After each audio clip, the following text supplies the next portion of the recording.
Have you ever wondered what the deal is with meditation? Have you ever wondered how to go about it and why?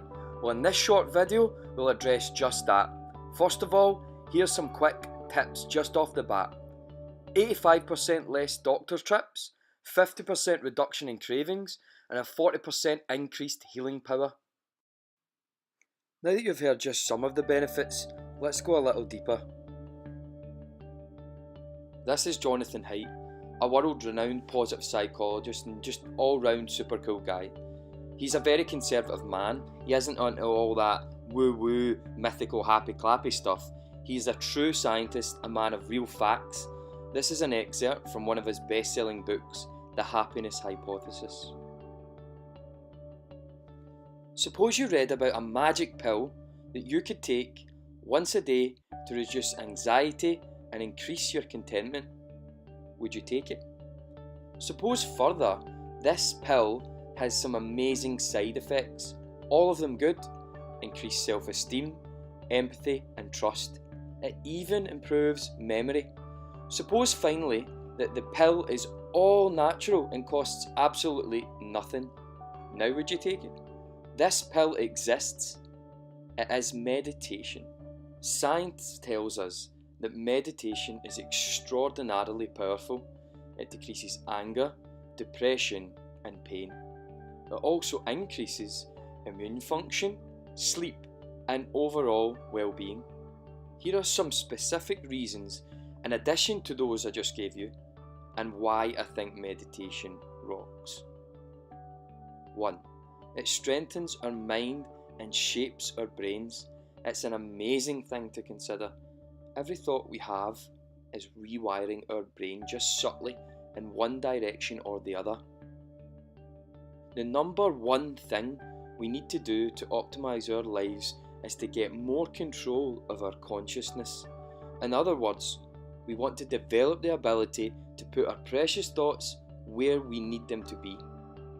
I recall when I was so focused on my anxiety and fear that all I'd do was tune in to this overwhelming worry that completely engulfed my body. But meditation allowed me to reorientate my train of thought down a different route. Rather than hopping on the anxiety express, I stopped, meditated and diverted to a more relaxing railway line, so to speak. The ancient figures called this redirecting of thought samadhi training. It's an absorption into a meditative state of stillness in order to achieve balance, calm and presence. Something that was really helpful for me in those tougher times, and still is to this day. Sharks use little nodules on their noses called the ampullae of Lorenzini to direct them intuitively to where they need to be. Their body just instinctually knows what it wants, and through these little magical nose, it just goes to that place. We too have a resource that we can tap into that helps us instinctually get to where we need to be, and it's no surprise what that is. By taking the time to meditate, we're able to tap into something special, and through consistent practice, we're able to develop similar skills to that of the shark and take our body to where it needs to be. We develop a keen sense of self-awareness. Meditation is also one of the biggest ways to build and boost willpower. So if you want to build and boost your willpower, start by strengthening your mind through meditation. So what happens when we actually meditate? Here are just some of the effects of meditation on the brain. First, let's look at the amygdala, the area of the brain responsible for emotions such as anxiety, fear, stress and worry. An immediate benefit of meditation would be the reduction in those emotions. If we are more consistent with our practice, we can experience greater long-term benefits where the brain structure actually changes in shape and the emotional areas reduce in size, allowing future stresses to be dealt with much easier. The prefrontal cortex, or more commonly known as the PFC, is an area associated with logic, reasoning and rational thoughts. This is the area we want to control our decision-making processes. When we meditate, we bring more blood to this area, making it more efficient. This is much like when you work out your biceps at the gym. This isolation type training allows focus on that particular area, and thus in the future that area becomes stronger. Meditation in the PFC works just the same. Also, an additional area you will see benefits will be the hippocampus, an area associated with memory. So what happens here when we meditate? Well, we can enhance the rate at which we learn, store and recall old and new memories. Meaning, if you're studying for an exam, have to give a presentation at work, or you're always losing your keys, meditation will definitely help. Here's some quick tips on how to rock out your meditation. Pick your reason why. Why? You've got to start with a strong why in doing anything in life, and meditation is a powerful way to do that. Without a strong enough why, the rest of the stuff just won't be compelling. So ask yourself, what's my why? What's my why? Why? So once you've got your why, make that commitment, and make that commitment 100%. 99% is really hard. It's a bitch, as Jack Canfield says. When you make 100% commitment, it's easy.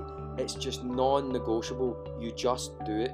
When you feel like giving in, but you're truly committed, it doesn't matter what you feel like. You just do it anyway. So make that commitment. Don't be a hero.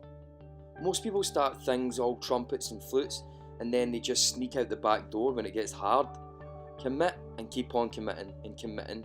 Keep going even when it's not feeling good anymore. Be a hero throughout and get some real results. Make it a life practice. Pick yourself a good anchor. An anchor is what you use to point your attention at, like a reference point for focus.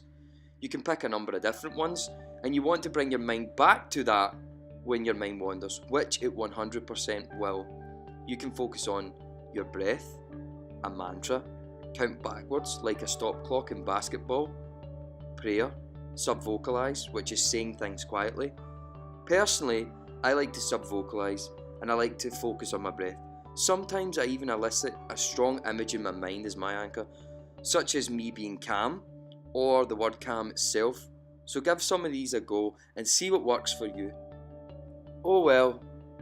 Now when your mind wanders, and it will, simply say, oh well, passively. Don't get upset with yourself. Your mind will wander, period. But through time, you'll create longer gaps between thoughts and other thoughts. It's normal, completely normal for the mind to wander. But when you get going, it's going to happen a lot. But that's fine. Just say, oh well, and bring your attention back. Bring it back, bring it back, bring it back. And lastly, all life is meditation. All life is yoga. All life is breath. Every moment given to us is an opportunity to practice meditation. Make it your life's practice. That's ultimately what it's all about. It's about the approach. So there you go. That's a really quick look at why I think you should meditate and how to go about it. So if you haven't tried it yet, then give it a go. If you have but haven't stuck with it, then make a point of sticking with it this time.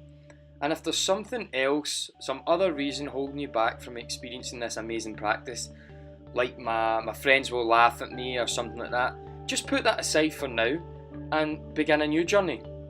Free yourself from any worries, begin feeling calmer, connect deeper with people, boost your creativity, and generally just live a happier, healthier life.